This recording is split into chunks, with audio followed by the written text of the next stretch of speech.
RG3. This guy is perhaps the biggest attention whore in all of sports media.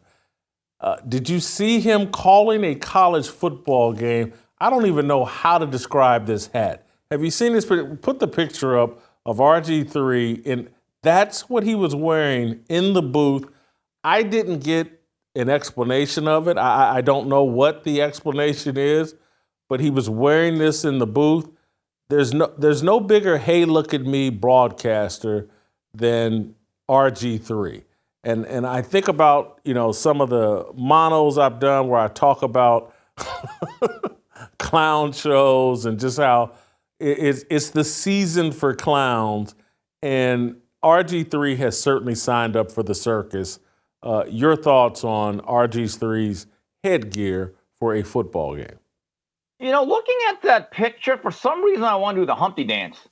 That shock G3. I don't, the thing with RG3, I think we spoke about it last week. He really wants to go viral every single time. And one of the ways you go viral is you try not to go viral. There's something that has to be very organic about it, something natural.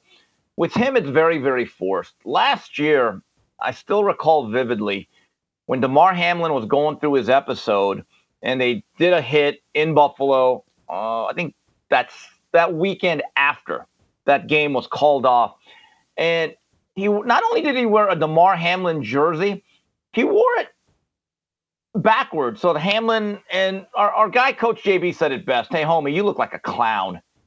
And more than that, I began to wonder, like, we all care about Damar Hamlin or any football player or any athlete that gets injured on the field of play, especially with him being carted off, and it was like this very grave, dangerous, dark situation. My view is, was this about Damar Hamlin or you? And when I saw those pictures of him with the jersey and the Hamlin on the 3, I just said, you know what?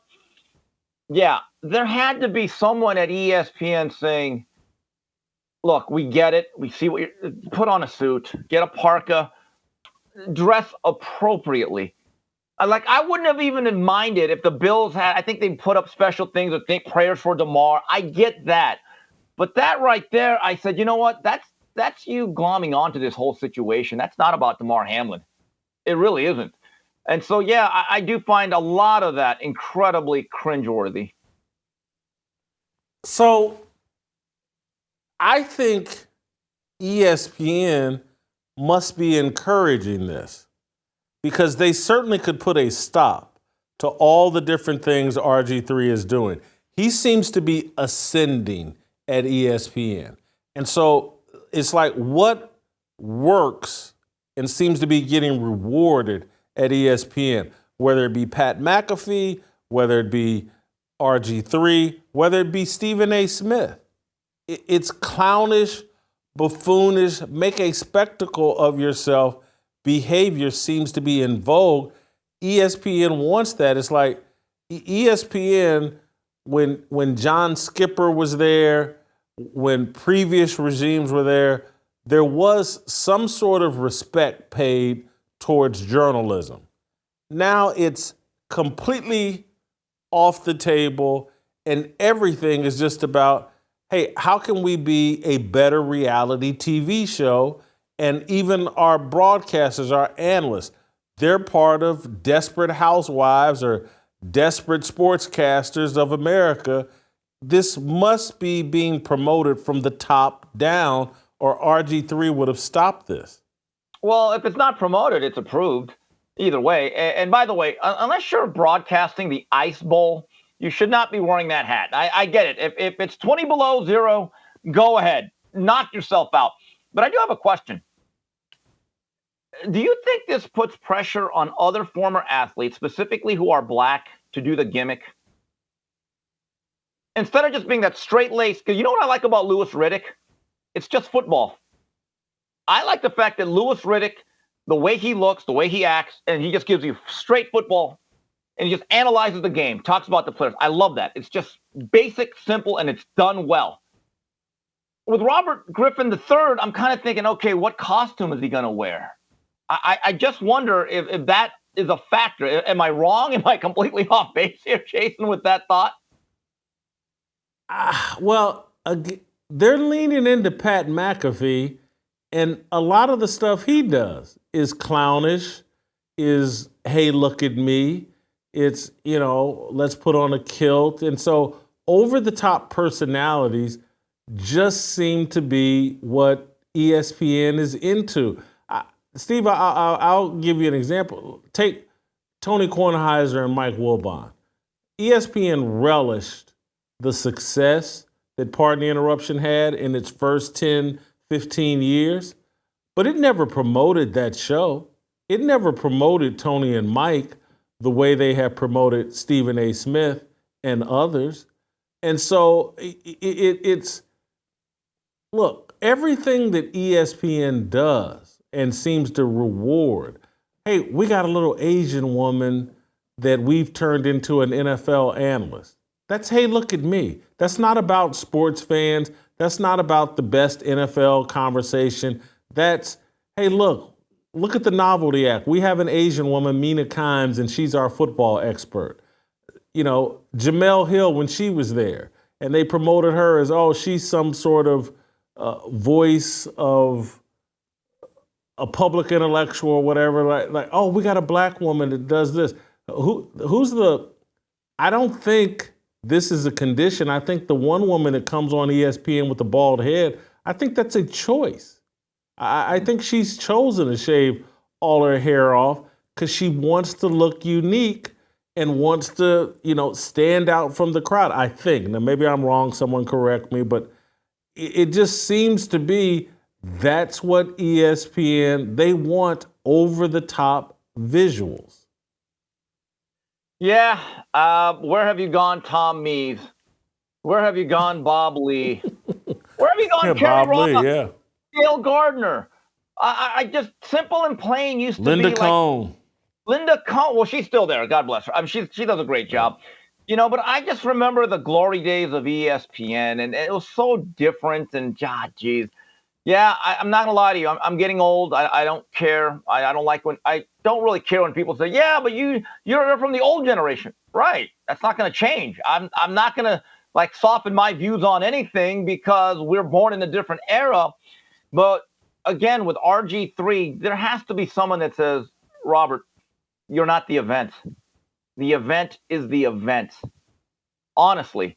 Maybe there was a good cause for the hat. Was it for a charity or whatever? But again, there are two types of announcers in my view. The ones that I like, that I take seriously, and the other ones that I ignore regardless of their antics. RG3, I actually thought got off to a promising start in his broadcasting career. Unfortunately, he's veered off into that ladder that I talk about. Yeah, it's mirroring his football career. Started great, and then his ego took over, and it crashed and burned. Thank you, Steve. If you guys like this content, hop in the comments and tell us what you think about RG3 and his hat. Is it over the top? Is it too much for you? Or is it the right thing? But if you really like it, I need you guys to sign up for some Nugenics. If you want to boost your testosterone levels like I do, Nugenics is the perfect way to do it. Now get a complimentary bottle of Nugenics Total T when you text 231231 and enter the keyword fearless. Emmanuel Acho has stated that Caleb Williams should sit out the remainder of the season. They lose to Utah. He's not going to be in the national championship race. Emmanuel Acho tweets out that, and he's probably not going to win the Heisman. He tweets out, with the national championships gone, Caleb Williams should consider sitting out the rest of the season. The Heisman is a long shot. College football playoffs are even less likely, and he won't play in the bowl game. The risk of playing far outweighs the reward. Business decision. Wow. Your thoughts on Emmanuel Acho telling Caleb Williams to hang it up? This is what happens with player empowerment. And a lot of the media members feel as though they have to be, quote unquote, on the right side of history and always with the players. If I'll just say this, Jason, the Los Angeles Rooftop Kims, if I had the number one pick in the draft and I needed a quarterback and we went to the draft and it said, okay, the Los Angeles Rooftop Koreans have made their pick. You know what that card would read? Be like this. not Caleb Williams. Because if someone did that, I would tell my GM, and I think my coaches would say, that's not a soldier. That's a mercenary. Okay, and I have a theory. You fight battles with mercenaries, you win wars with soldiers. And I'm not trying to make a war reference, even though I just did, but that is a lack of athletic character. And my view is this. If I can't have you play the rest of your college career with your teammates that you theoretically had blood, sweat, and tears with, what would keep you in your fourth year as an NFL veteran if your team is 3-8 going into November and December and you're into your free agent contract next year? Hey, guys, my hamstring's a little tight. I think that's going to sit this one out. You really want that type of individual in your locker room, Jason? Really? It's bad advice, particularly. It's poorly timed advice. And I'm not sure what day he put out this tweet. But coming on the heels of what we just saw from Deshaun Watson, that will now be the story and narrative as it relates to all of these quarterbacks, all of these football players, as it relates to giving these monster deals. And Deshaun Watson basically in Cleveland, for unexplained reasons or hard to justify reasons, didn't go back into that game. Started out 1-5 passing, threw an interception, didn't go back in the game. Looked like he may have hit his head hard, but he passed the concussion protocol. Maybe his shoulder was hurt. But it looks to me like Deshaun Watson is doing the slow process of quitting. Football's no fun for him anymore. His reputation's been smeared to some degree. I know I'll get crushed for this. I have a tiny bit of sympathy for Deshaun Watson. Whatever his crimes were, they're not going to be forgiven. His reputation totally smeared. He can't overcome it. I'm not in any way defending Deshaun Watson. I'm not a big fan of Deshaun Watson. Check my record and history. But anyway, if Caleb Williams did this, to me, he would place himself in the position of being like, is this the next Deshaun Watson? Going gets tough. This guy quits on me. Caleb Williams already has the painted fingernails problem. I've already been, me personally, unimpressed with him in the Colorado game. I think he's overrated. There's already the rumor that he wants an ownership stake in the football team. Emmanuel Acho has done Caleb Williams no favors here. Well, get this. I'm kind of crazy and old school, and I know I'm old, and I'm not going to apologize for it. I actually like football players. I get this, Jason. Like to play football. Hello, and I think I've told this story before, but Herman Edwards, when he was in the National Football League coaching, when they'd go to the combine, they'd be in Indianapolis, each get 20 minutes with prospective players. And Herman would lay back, and he'd always say, there's one thing I would only ask certain players, or all of them. Hey, son, do you like football? And if there was a hesitation in his own mind, he'd say, nope, we're already giving you millions, but you have to want to go out there and actually play the game. But Jason, talking about getting paid, with this NIL and with the endorsements that he has, because when I watch TV, there's actually commercials with him in it. That's a true NIL. That's about the name, image, and likeness. He's getting compensated. Doesn't he have an obligation to play? Because it's one thing. See, you could have made the argument 10 years ago, well, all he's getting is a scholarship, room and board, and his books. Like, that's worthless, right? Okay. He's not getting that. He's getting a lot more. So where's the obligation to your teammates, to your program, and to your sponsors? Does that not matter one iota? Not to Emmanuel Acho. Hopefully it does to Caleb Williams. He'd be making a huge mistake. Steve, I want to move on to the National Football League. Something shocking happened yesterday. Very shocking. The Detroit Lions got rolled 38-6. Jeez. And I watched the first half of this game and into the third quarter until they cut away from them because it was so out of hand. They got beat 38-6. Lamar Jackson probably played his best game as an NFL player, put up great numbers, looked great as a passer, ran when he was supposed to, and they destroyed a team 5-1 Detroit Lions team and made them look like clowns. What's the bigger takeaway from that game? Lamar Jackson's greatness or Detroit perhaps getting exposed? I don't know if they got exposed. Detroit got jumped on early, and defensively, if you look, their two losses, they've gotten gashed. So as much improvement as that Aaron Glenn unit has made, they still seem to be a little bit far from elite, even though they have some really, really good parts. But look, Lamar Jackson, we talked about this 2-3 weeks ago. Give him some time with Todd Monken, and let's see where this is. Right now, it's trending very, very well. But keep this in mind. It's a week-to-week league. And some of the things that we said 3 weeks ago are no longer applicable today. And the things we say today, in about a month, we're going to be like, let's burn the tapes. Let's kill out the archives here. That's just the way it is. But the thing that I like about what Lamar and the Ravens are doing, that ball's coming out quick, Jason. It's not just churro ball. He still does a little bit of that where he scrambles around and does things no one else can do. But what is great to see is that nowadays it's snap, 1,000, 2,000, ball is out. And Zay Flowers, that young rookie from Boston College, is absolutely making a difference. And the game is becoming very easy, or easier for Lamar, in a sense that he doesn't have to jump into a phone booth and put on a cape. He can just get rid of the ball into guys going into space and let them run upfield. That is the most efficient quarterbacking you can have at that level. And I think things are trending very, very well for the Baltimore Ravens, who, in my view, I think they might be as good as anyone in the AFC as of right now. As of right now, that's right. It's a week-to-week probably. It is a week-to-week league.